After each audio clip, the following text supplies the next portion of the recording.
उत्तर प्रदेशमधील प्रतापगडमधून एक अनोखा प्रकार समोर आला आहे। येथे एका म्हशीवर 2 जणांनी दावा सांगितला होता। हा वाद मिटवण्यासाठी पंचायत ही झाली। शेवटी हे प्रकरण पोलिसांपर्यंत पोहोचले, मात्र यातून काही निष्पन्न झाले नाही। अखेर खुद्द म्हशीनेच हे प्रकरण सोडवले आणि वाद मिटवला। चला तर जाणून घेऊया काय आहे प्रकार। ते जाणून घेण्याअगोदर चॅनलवरती नवीन असाल तर चॅनलला जरूर सबस्क्राईब करा आणि लाईक करायला विसरू नका। संबंधित प्रकरण जिल्ह्यातील महेशगंज पोलीस ठाण्याच्या हद्दीतील गावातील नंदलाल सरोज यांच्याशी संबंधित आहे। काही दिवसांपूर्वी त्यांची म्हैस बेपत्ता झाली होती।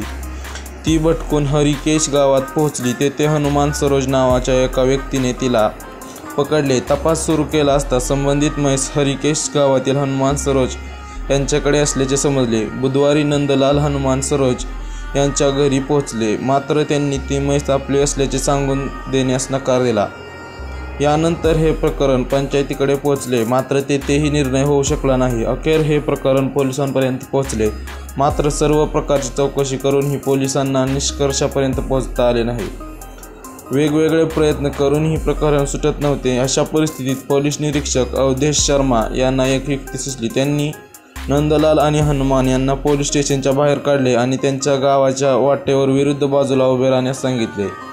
यानंतर म्हैस सोडण्यात आली। अखेर ही म्हैस नंदलाल यांच्याकडे गेली आणि अशा पद्धतीने प्रकरण सुटले आणि वाद मिटला। म्हैस नंदलाल यांना देण्यात आली। तुम्हाला काय वाटतंय ते कमेंट करून नक्की कळवा।